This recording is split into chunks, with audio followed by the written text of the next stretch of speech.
The housing crisis might be the number one financial crisis you're facing right now, but there are solutions out there. Every church is different. Different cities, different budgets, different congregations. That's why no single housing solution fits every situation. It's a bit of our responsibility to do what we can to provide the solutions to help the ministers minister and the pastors preach.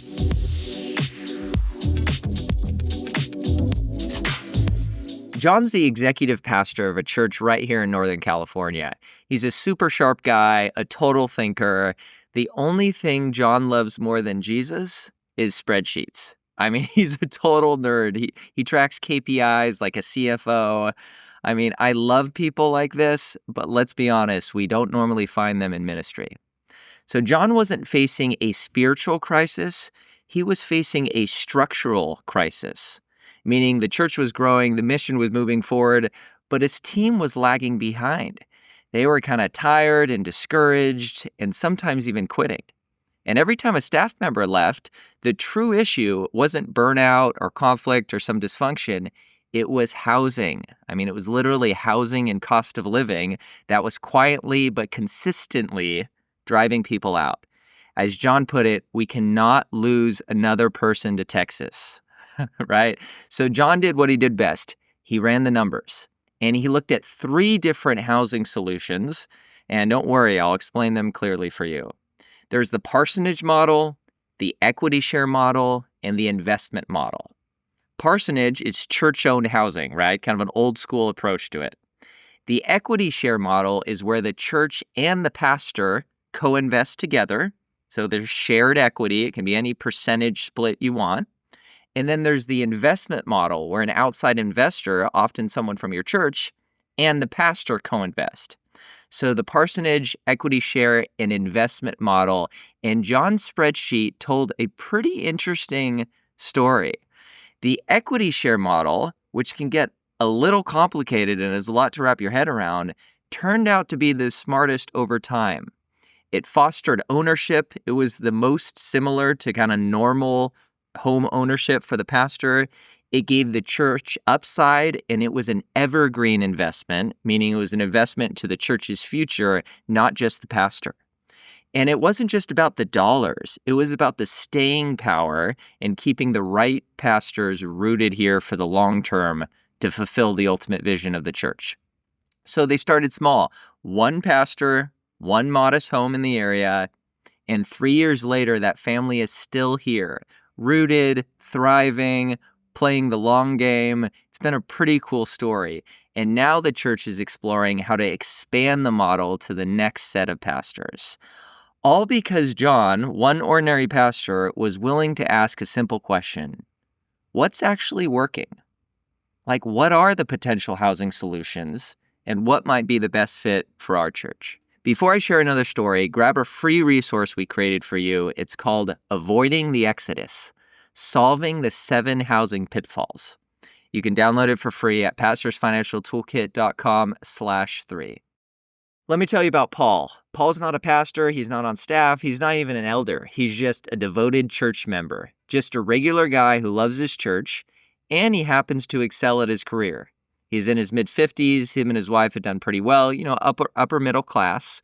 And Paul watched his IRA account increase in value pretty nicely over the last couple years. So they were reaching the stage in their life where him and his wife were talking about ROI, return on investment. And not just financial ROI, because they were pretty well taken care of, but eternal ROI. Then one Sunday, Paul learned about the church's struggle to retain a young youth pastor family. That was really helpful for Paul's kids growing up through the church. And the church was really struggling to retain this youth pastor and his wife. They were frankly barely making ends meet. They were living in a cramped 2-bedroom apartment. They had 2 kids. They were frankly 1 rent increase away from being driven out of the area. The problem, once again, was housing. And unfortunately, the church wasn't in a financial position to help this youth pastor. There's just too many other priorities in a capital campaign at this time. So Paul didn't just write a check. He asked a better question. He asked, is check writing my only option? Or can I use my IRA to solve this housing issue? And the answer is yes. Yes, you can use an IRA. Through a self-directed IRA, Paul met with a youth pastor in the church to learn how he can use those funds to provide a down payment in an equity share arrangement to help this pastor get into a home. They found a modest home not far from the church, and they partnered with the church to make sure that all the legal documents are in place to protect both Paul and the pastor, and that all the potential what-ifs and the ways that this could go south were proactively solved before it started. So it was pretty amazing. It wasn't a handout. It wasn't just writing a check or charity. It was an investment that had not only financial ROI, but eternal ROI. So the youth pastor in the end got stable, qualified housing. The church was able to retain a vital leader. That's a big part of their long-term plan. And Paul's IRA kept growing, and not just 100% in stocks, but with local real estate, which was really attractive to him. And that is what I call a win-win-win. And the coolest part is Paul's help inspired another family in his small group to ask, hey, could we do that too?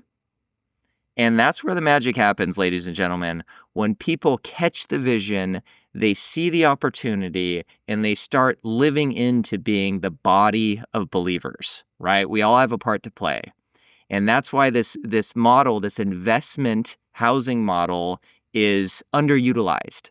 Most people don't know about it, and they don't know how accessible these funds are. I mean, so many baby boomers have significant IRA funds that they might be open to investing in local real estate. And so it leverages what people already have, and the church doesn't need to come up with the capital. If you want to learn more, make sure you download that Avoiding the Exodus, Solving 7 Housing Pitfalls. It's there for you at pastorsfinancialtoolkit.com/3. Every church is different. Different cities, different budgets, different congregations. That's why no single housing solution fits every situation. It's not one size fits all, right? Some churches have parsonages from prior generations.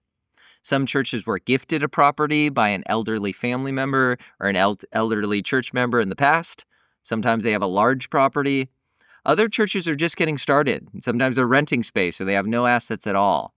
Some churches have wealthy donors, some have none, and they minister more to the working class, right? Some staff are young and mobile, and some staff are older and raising families and a little more choosy with their housing solutions. That's why having multiple housing models matters. What worked for John, a strategic equity share between the church and the staff, might be too complex for a smaller church with minimum admin capacity. And what worked for Paul, a self-directed IRA investment, might not be feasible for a congregation without financially savvy members. But what does always work is asking 2 questions. What resources do we have? And what are our options, right? Pretty simple. What do we have? What are our options? I've found churches get stuck when they feel there's only one way to do it. Or they get stuck in the gap like, oh, it must be nice. I wish we would have got started in the 70s. But churches can get unstuck when they start asking the question of, hey, what's working? What resources do we have and what are the best solutions out there? And that's exactly why I created the Pastor's Financial Toolkit, to walk through these real-world use cases step by steps to show pastors they're not alone and they're not without solutions. The housing crisis might be the number one financial crisis you're facing right now, but there are solutions out there.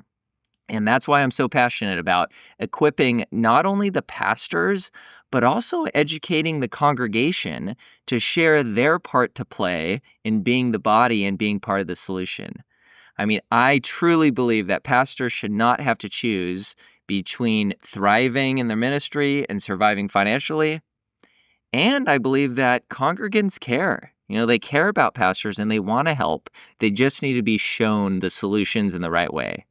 And when the solutions work, I'm telling you, it's amazing. There's massive relief. There's a huge celebration, and this begets even more energy and more momentum for your ministry. If you want more specifics, download Avoiding the Exodus, Solving the 7 Housing Pitfalls. You can download it for free at pastorsfinancialtoolkit.com/3. Every day in my day job as a financial planner, I work with high net worth families, right? Business owners, tech executives, and I see them struggle with housing solutions for their kids. So I think, wow, if the high net worth folks are struggling with this, imagine how the pastors feel. And you know who never gets the financial attention or solutions or proactive help? Pastors, right? Pastors are totally overbooked and overlooked financially. I mean, most financial institutions don't want to touch them with a 10-foot pole. They are not getting the resources they know they need. Often, pastors don't even know what resources are out there. And I've spoken at churches up and down the West Coast, and no matter the zip code, the same question keeps coming up. Can we afford to stay? I mean, this is a pastor. They put the kids to bed at night. They sit on the couch with their wife, and they have this heart-to-heart. How much longer can we afford to stay? And I hate that question because I believe if God called you here and you have a fruitful ministry, you're seeing the fruit from that, the body has a responsibility to do everything in our power to equip you to stay. I mean, I don't mean just instantly solve it, but it's a bit of our responsibility to do what we can to provide the solutions to help the ministers minister and the pastors preach.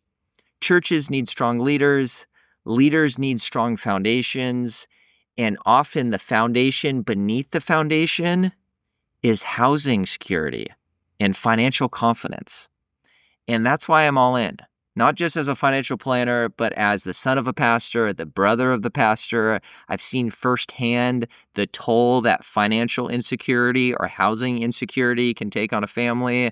And this isn't just about solving a financial issue. It's about freeing the ministry, growing the kingdom, and that's what it's all about. And let's be real, the housing crisis is not going away. In fact, it's probably getting worse.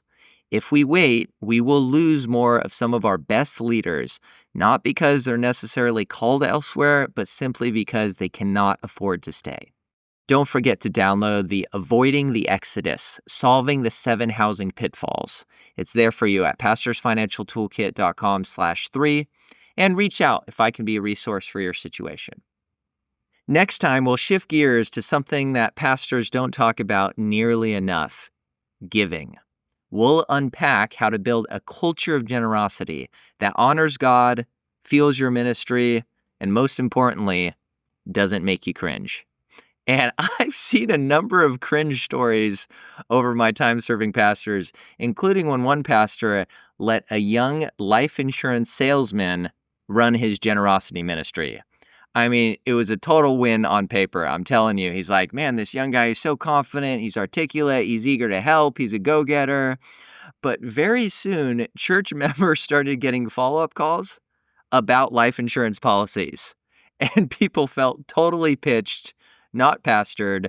Trust was broken. Giving went down instead of up. It was a total disaster. The pastor had outsourced this spiritual conversation, this formation issue of generosity, to someone with a sales quota, and it completely backfired. So don't be that guy, but you'll hear from churches who got this right, this culture of generosity thing. They really cracked the code on it, and you'll get a practical tool to help you get started. In the meantime, download the Housing Pitfalls, share this episode with another pastor, and let's keep supporting each other.